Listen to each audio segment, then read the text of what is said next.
¿Qué es LES o lupus eritematoso sistémico? El lupus eritematoso sistémico es una enfermedad inflamatoria, crónica y autoinmune que produce daño en los tejidos. Se produce principalmente en las células.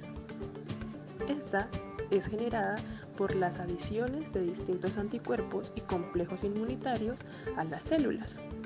Pero se preguntarán, ¿cuáles son los factores que causa el lupus? Pues bueno, hay factores ambientales, genéticos y hormonales. Dentro de los factores ambientales podemos encontrar la luz solar o la radiación, también medicamentos como la penicilina, las infecciones y el estrés emocional.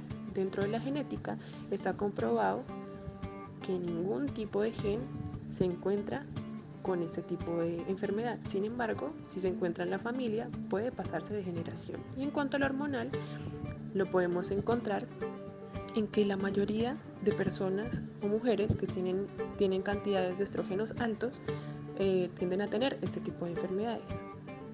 Esta enfermedad provoca que las células mueran o sufran apoptosis, dando como consecuencias que el ADN, las histonas y demás proteínas se pasen al espacio extracelular o simplemente que pasen al torrente sanguíneo.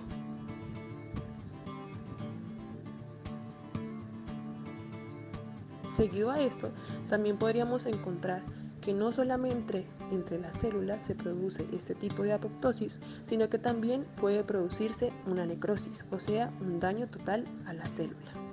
En este caso, las células plasmáticas las consideran autógenas y empiezan a generar anticuerpos antinucleares, o sea, que atacan al núcleo. El cuerpo genera más anticuerpos y, al mismo tiempo, inmunocomplejos para atacar estos compuestos, generando un depósito de capilares que al mismo tiempo generan inflamación en los tejidos y órganos del cuerpo.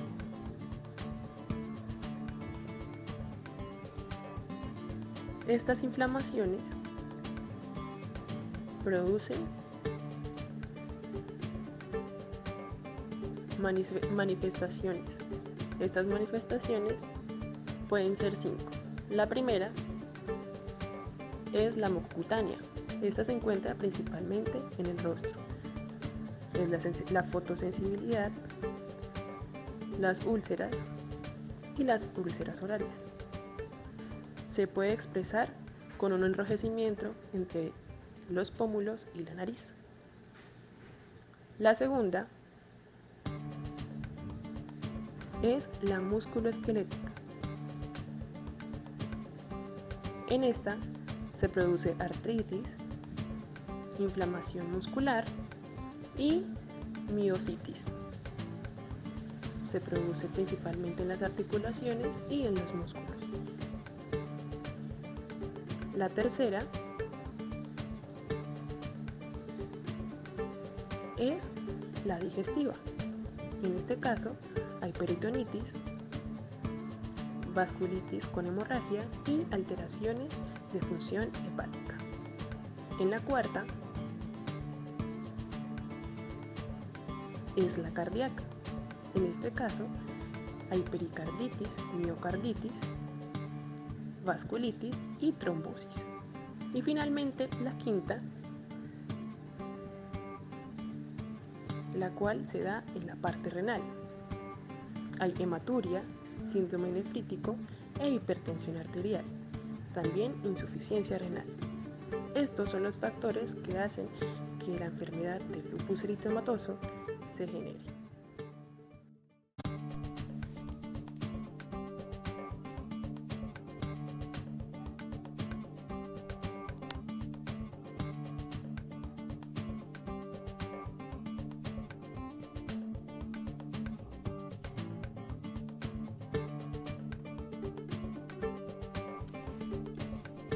Para comprender mejor los eventos moleculares que participan en la patogenia de esta enfermedad, las ramas de la biología molecular, la genética y la inmunología han sido piezas fundamentales en el desarrollo de técnicas de aislamiento de proteínas, detección de anticuerpos antinucleares e identificación de elementos como, por ejemplo, genes responsables de la síntesis de citocinas y del estudio del sistema mayor de histocompatibilidad que están involucrados en la pérdida de la autotolerancia, la inflamación y la apoptosis.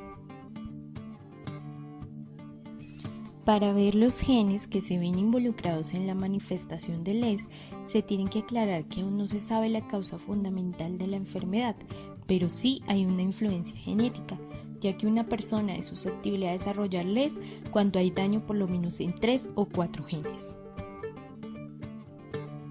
Para encontrar una relación directa entre genes y enfermedades se hacen estudios de ligamiento, donde se identifican regiones cromosómicas dentro del genoma que contengan genes de predisposición a la enfermedad.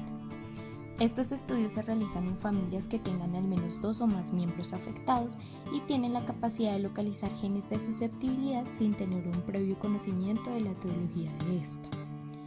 En estos estudios se encontró la relación directa con ciertos genes y el LES, y son los siguientes. El complejo mayor de histocompatibilidad MHC es un complejo de genes ubicado en el brazo corto del cromosoma 6 en la región 21. Se caracteriza por ser altamente polimórfico y poligénico, donde aproximadamente 128 genes están directamente involucrados con el sistema inmune. Estos genes sintetizan haplotipos extendidos, lo que hace que es susceptible el sistema a presentar epitopes del péptido inmunogénico en la periferia, dando como resultado la activación aumentada de las células T. También puede generarse células T más agresivas o que se generen menos células T reguladoras, lo que en los 3 casos puede generar autoinmunidad. También están los genes TLR, quienes son los que codifican los receptores tipo TOL, que incluyen 11 tipos de receptores que detectan distintos componentes de hongos, bacterias y virus. Estos receptores se expresan constitutivamente en las células inmunes, quienes inducen la respuesta TH1, que es la que estimula la metabolización de citoquinas, y consecuentemente estimula las células T y las células B, autorreactivas debido al daño en estos receptores. También están los PTN22, quienes están directamente relacionados con las células tipo T. Ellos codifican la proteína linfoide tirosina fosfatasa, la cual se involucra en condiciones normales como regulador negativo de las células tipo T. En personas con LES se ha identificado que hay menos fosforilización de esta proteína, lo que conlleva un aumento de producción de las células T. Ya hablando en modo más molecular está el complemento C5, que es una proteína ampliamente relacionada con el LES porque estas proteínas están aumentadas en el plasma de los pacientes con LES y más principalmente en tejidos inflamatorios en donde se deposita. También se asocia en la afectación del metabolismo de lípidos porque se ha reportado una alta prevalencia en el patrón específico de displemia caracterizado por niveles altos de lipoproteínas de muy baja densidad, triglicéridos, el cual está asociado a la disminución de la actividad de la enzima lipoproteína lipasa por la acción de los citocinas y los anticuerpos. Se ha descrito también la presencia de anticuerpos antivitamina D en los pacientes con LES, los cuales están presentes en los brotes de la enfermedad y están correlacionados con la presencia de los anticuerpos anti-DSAN. De esta forma, un brote de la enfermedad está asociado con una disminución en la concentración de la forma activa de la vitamina D.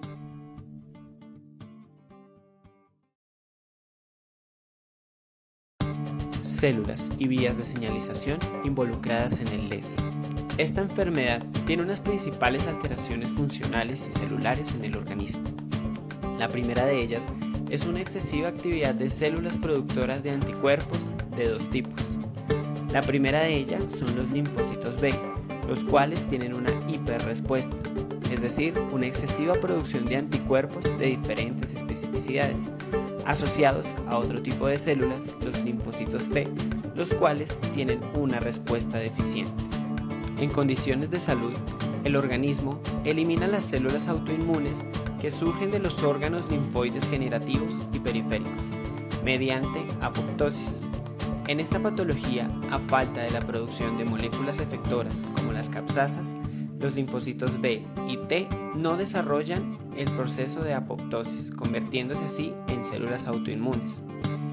Es importante saber también que no se conoce cuáles son los mecanismos moleculares, genes o factores ambientales que condicionan este trastorno.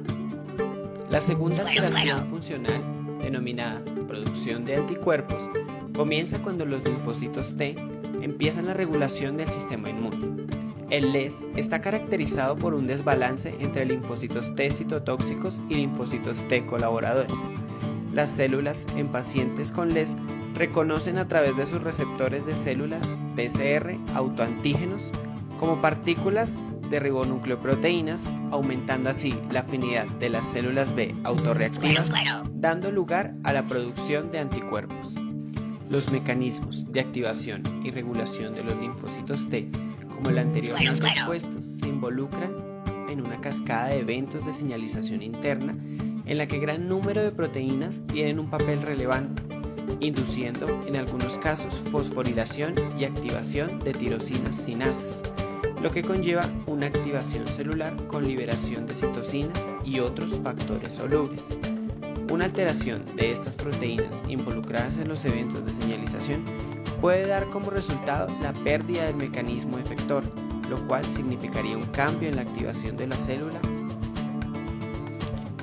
Estos antígenos son presentados a través de la molécula del complejo mayor de histocompatibilidad principal, que se encuentran en las células presentadoras de antígeno. La presentación de este antígeno con el mecanismo de histocompatibilidad no es suficiente para estimular una célula T. Esta unión debe ir acompañada de una segunda interacción de coestimulación con el linfocito T. Existen varias parejas de coestimuladores moleculares, principalmente de ligandos, por ejemplo, el ligando CD40 y el ligando CD28, los cuales son capaces de generar esa segunda señal requerida para la activación de la célula. Si se produce una señal positiva, mediante la interacción, la célula será activada. Por lo tanto, se dará una producción y liberación de citoquinas que promueven situaciones de inflamación y manifestaciones cutáneas del trastorno. Por lo tanto, si es negativa, estas células autoinmunes no se podrán activar. En el caso del LES, diversos factores genéticos pueden incrementar la reactividad de las células B, lo cual puede dar lugar directamente a la producción de anticuerpos y finalmente generar daño orgánico.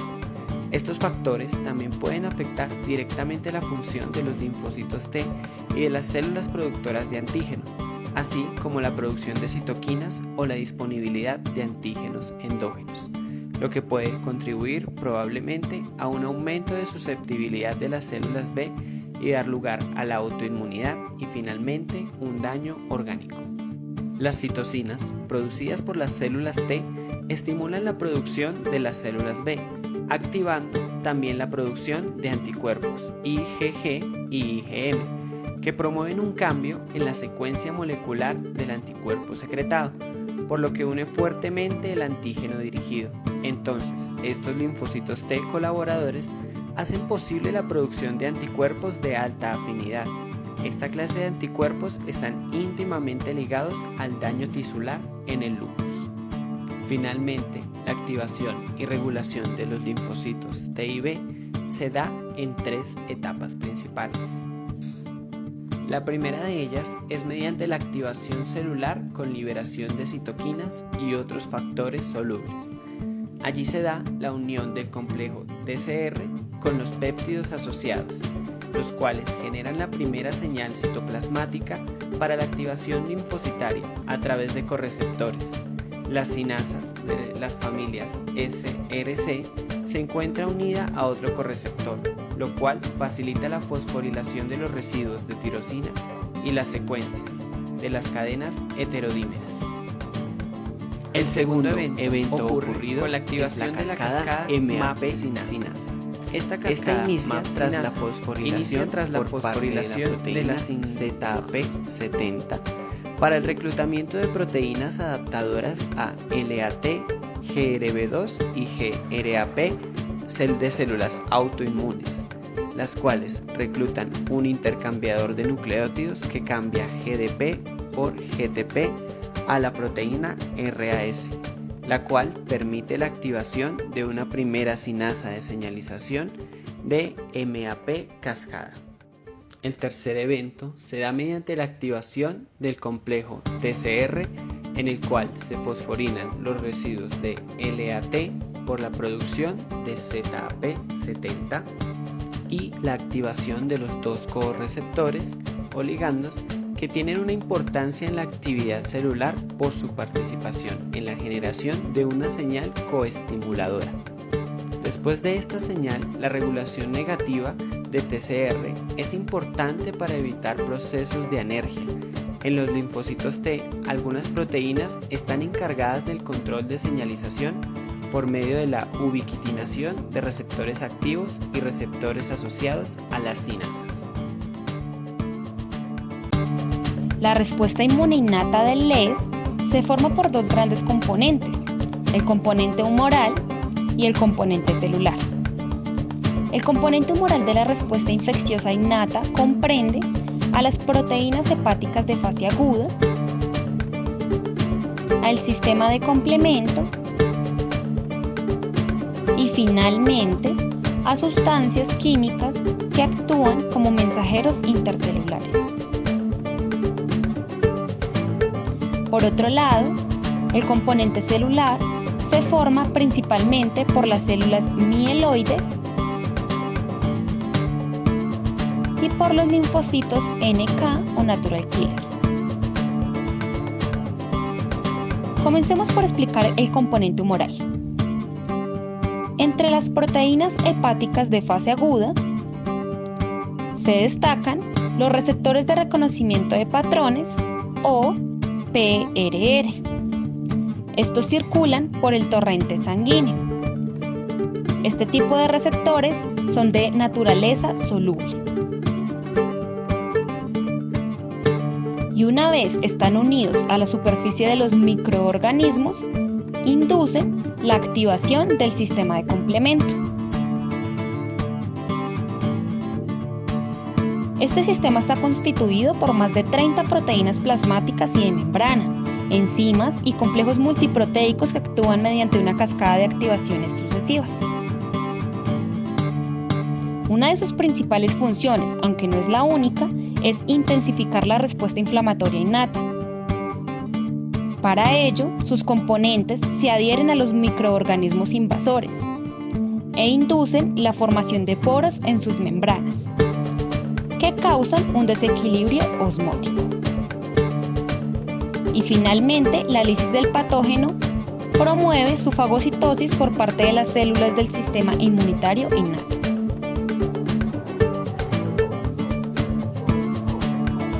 Entre las sustancias químicas que actúan como mensajeros intercelulares se encuentran las citoquinas y los interferones.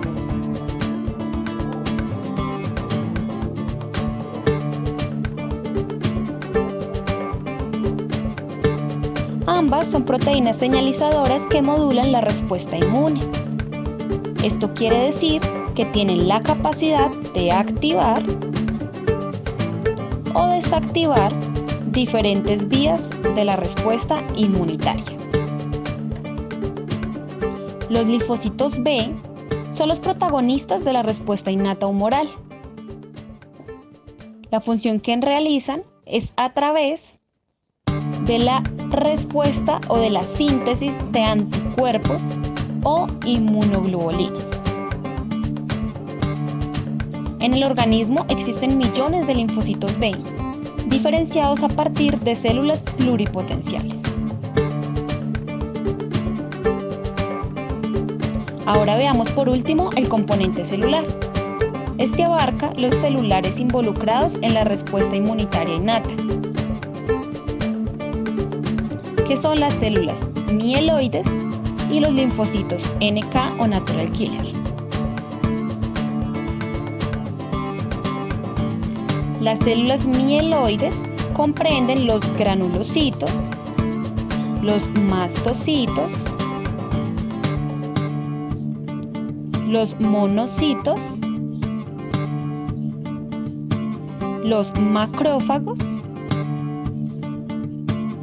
y finalmente las células dendríticas, todas derivadas de una célula precursora hematopoyética común.